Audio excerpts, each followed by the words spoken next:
Dapat dyan, mas mahaba para makakuha sila ng leksyon sa ginagawa nila, para magkaroon sila ng disiplina. Sana naman magtanda na kayo, Vice at Ayon.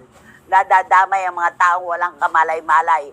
Tapos manunutil pa kahapon sa Showtime, parang naghahamon pa. Si Vice ganda raw, mapaghamon. Si Vice ganda raw, sutil.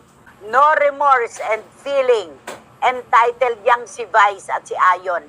Saksakan nila ng yabang. Never silang nag-apologize. Kung yun nga hindi nila nagawa, public apology pa kaya?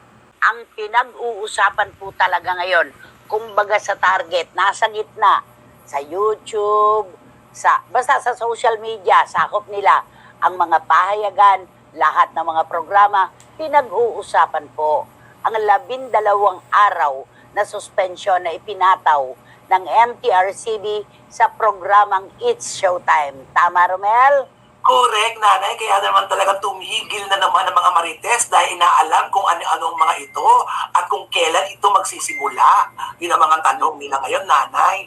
Kung kailan daw ito magsisimula suspension. At eto nga po, hindi naman po agad-agad yon. Siyempre, mag-MR pa po ang It's Showtime at nakaplano naman po talaga ang ABS-CBN na magbigay ng kanilang paliwanag. Mag-MR po talaga sila. At kung sakali po na hindi matatanggap ng MTRCB ang nilalaman ng kanilang motion for reconsideration, meron pa po silang option.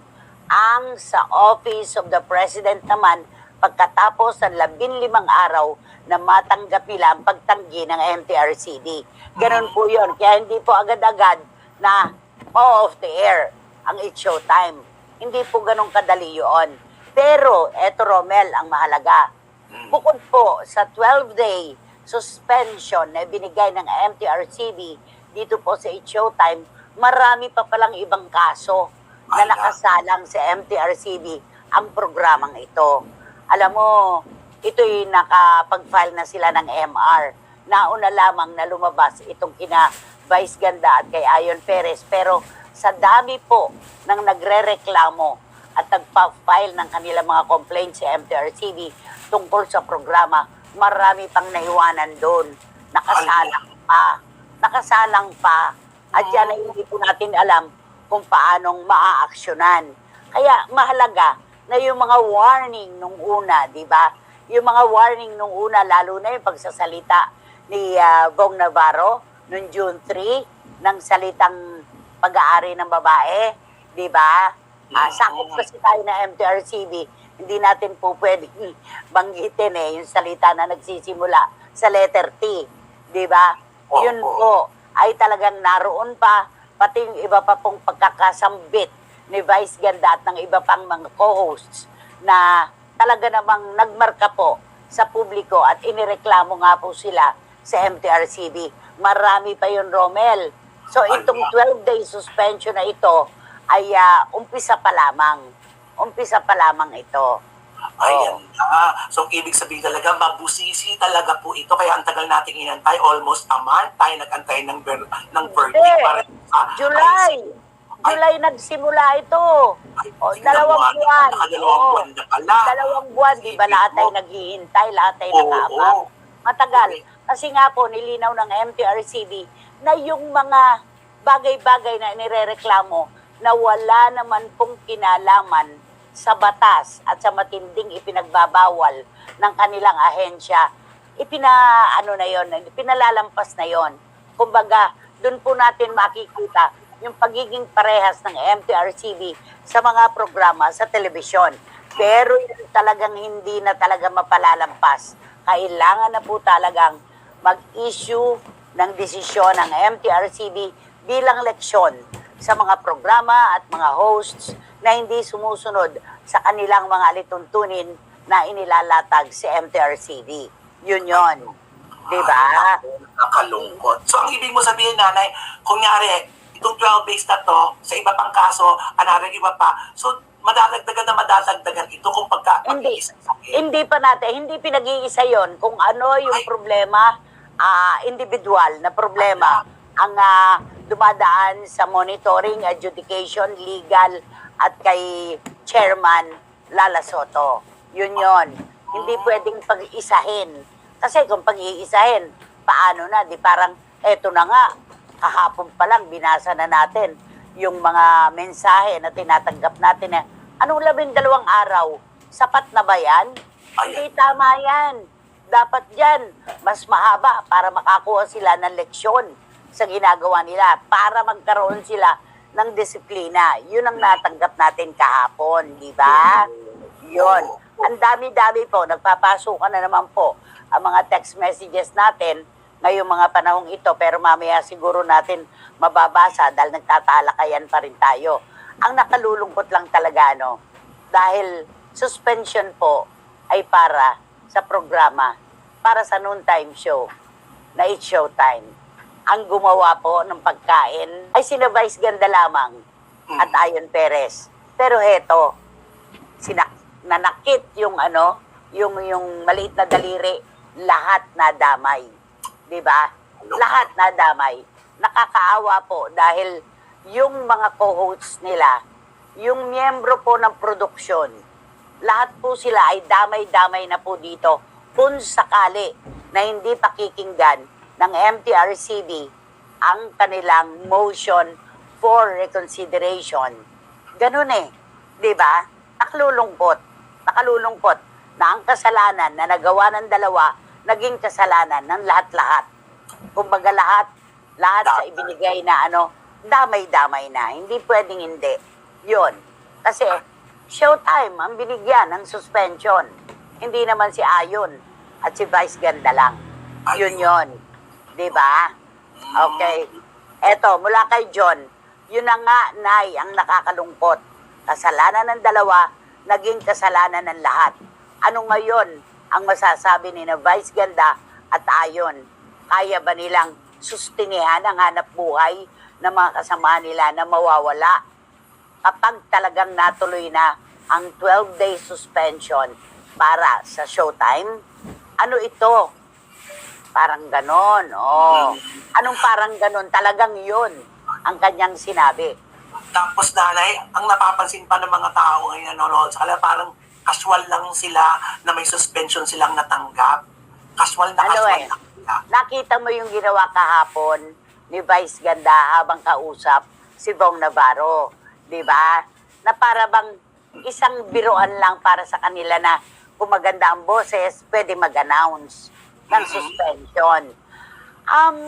Maraming beses po kasi na ang mga tao na kinakabog ang dibdib ay nagtatapang-tapangan. Marami po yan. Maraming panahon po na nangyayari yung ganyan. Huwad na tapang po ang tawag doon. Na kahit po tayo ay may dinaramdam, gusto pa rin po nating ipakita sa buong mundo na tayo ay buo. Buong buo tayo kahit pa dito sa naganap ay wasak na tayo dahil nagmarka na sa publiko yung suspension. Alam mo, Romel, kahit isang araw lang itong suspension ng MTRCB, kahit sa ano pong dialogo idaan, kahit sa ano pang salita, kahit sa anong lengguwahe, ang suspension ay suspension. Yun. Kaya nakakalungkot, di ba? Aapila kaya po pala may Showtime pa. Sana naman magtanda na kayo, Vice at Ayon. Nadadamay ang mga taong walang kamalay-malay. Tapos manunutil pa kahapon sa Showtime para naghahamon pa. Yun din yung napapansin na lahat ng mga nakakausap ko. Si Vice Ganda raw, mapaghamon. Si Vice Ganda raw, sutil. Yung kumbaga, parang wala lang sa kanya yung nangyari, di ba?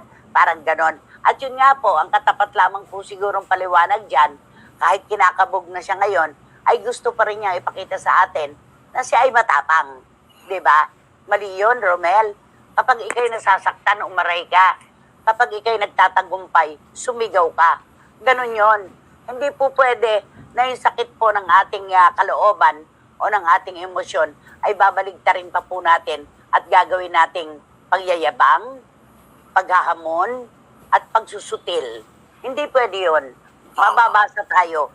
Basang-basa tayo ng mga tao sa ganyang pagsasalita at aktuasyon.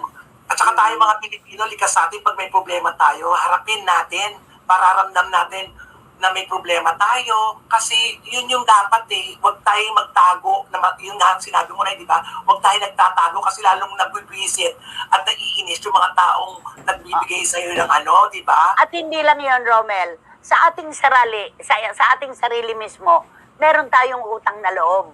Bahagi ng mental health yan. Kapag ikay nasasaktan, ramdamin mo, namnamin mo na may sakit kang nararamdaman. Hindi po pwedeng masakit na kalooban mo, problemado ka na, magmamatapang ka pa. Bahagi po yan na kailangan natin tanggapin. Aaray tayo. Kung kailangan nating umiyak bilang pawis ng kaluluwa at panglinis ng ating mga mata, gawin natin. Yun yun. Diba? Kaya, hindi ako naniniwala yung mga nagmamatapang, diba? Sabi ni Ching Bautista Silverio, ang isa pang problema, Vice and Ayon never apologized. Mismo, ito'y sinasang-ayunan ko. Never silang humingi ng, hindi naman natin sasabihin na patawad. Hindi man lang sila humingi ng kahit paano ay pagpapaliwanag sa mababang boses, sa mababang paraan, sa publiko, sa kanilang ginawa. Never silang nag-apologize. Kung yun nga hindi nila nagawa, public apology pa kaya? Diba? Yun ang mahirap. Totoo yun. Doon nga sila napulaan agad, diba nanay, nung nag-apology to si Wally Bayola agad-agad. Diba? Oo. Yung kay Wally Bayola, gumaan yun eh. Oo. Sabi nga natin, kapag ng tao ay nagpapakumbaba, itinataas. Kapag nagmamataas, ibinababa. Yun. Oo. No remorse and feeling. Entitled yang si Vice at si Ayon. Saksakan nila ng yabang. Mula po ito sa London kay Wating-Wating. Kasi dapat kakikitaan tayo ng remorse. Yun tayo nagsisisi sa ating ginawa.